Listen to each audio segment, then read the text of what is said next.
मामहीम, गंगा पुत्र, आप ऐसा क्यों कर रहे हैं? मैं केवल अपने धर्म का पालन कर रहा हूं। मैंने सदैव यही किया है। युद्ध भूमि में पूर्ण सहयोग दूंगा और यदि इस युद्ध भूमि में मेरा अंत हो गया तो मुझे इस बात का गर्व होगा कि एक योद्धा का अंत रणभूमि में होगा। मैं आपसे विनती करता हूं, रुक जाइए। ऐसा मत कीजिए मामहीम, आप इसका परिणाम जानते हैं। रुक जाइए मामहीम। आपको वचन देने के कारण मैं 9 दिनों तक रणभूमि से दूर रहा, क्योंकि मुझे लगता था कि आप जो भी निर्णय लेंगे वो हस्तिनापुर और हमारी सेना के हित में होगा। विश्वास था कि आपके होते हुए हम ये युद्ध नहीं हार सकते। फिर क्यों आप ऐसा कर रहे हैं? एक कौरव भरे अंत के लिए आप पूरी कौरव सेना का संहार नहीं कर सकते। क्या इसलिए आपने सूत पुत्र को युद्ध भूमि से दूर रखा? यदि तुम्हें ऐसा लगता है तो ठीक है। सूत पुत्र कर्ण,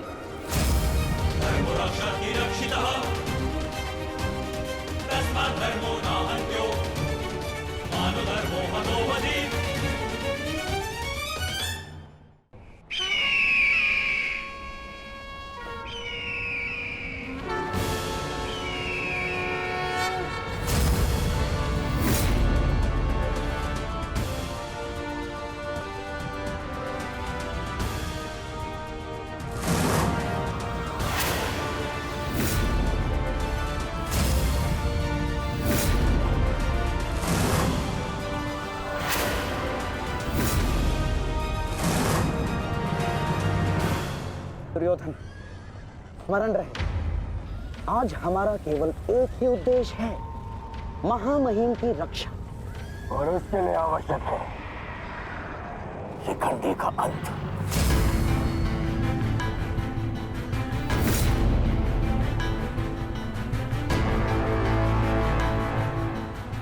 आज मैं शिखंडिनी का कवच बनकर उनकी रक्षा करूंगा। चाहे कुछ भी हो जाए, हमें शिखंडिनी को पितामह तक पहुंचाना ही होगा। स्मरण रखना पार्थ, किसी के जीवन का उद्देश्य पूर्ण करने में उसकी सहायता करने से अधिक पुण्य और आनंद किसी और कार्य में नहीं आता। और मुझे पूर्ण विश्वास है कि तुम पूर्ण रूप से अपना कार्य पूरा करोगे पार्थ।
एक सूत पुत्र मेरी ओर से युद्ध में भाग नहीं लेगा। भले ही कर्ण अंगराज है, परंतु यह बात भी सत्य है कि इसका जन्म एक सूत के घर हुआ है। पुत्र,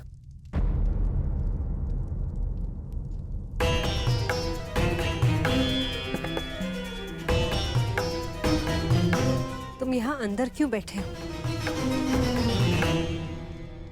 क्योंकि अभी भी मैं महामहिम के आदेश का पालन कर रहा हूं। एक सूत पुत्र होने का मूल्य चुका रहा हूं।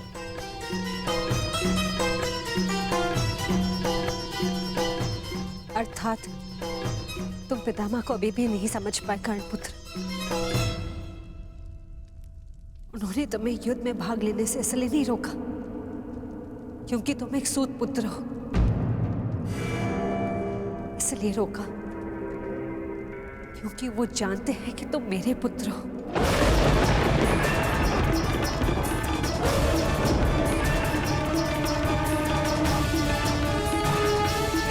एक भाई एक दूसरे से द्वंद्व ना करे, एक दूसरे का रक्त ना बहे, इसलिए उन्होंने तुम्हें यही रहने का आदेश दिया।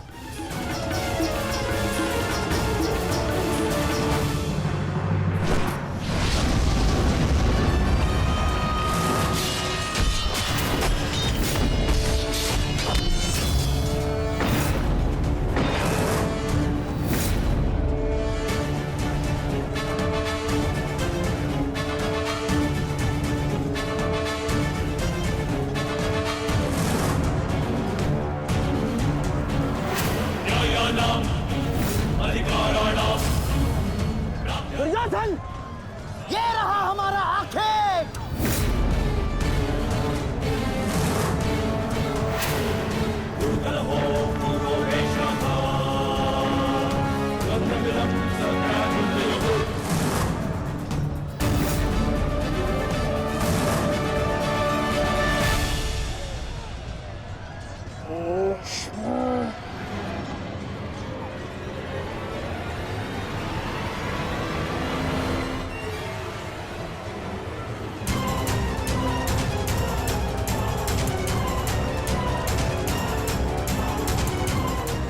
शिखंडी,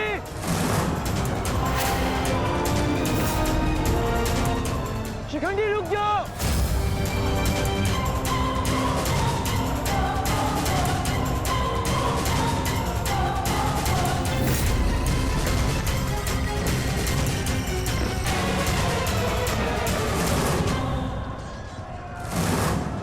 देश, तुम्हारा समय पूर्ण हुआ।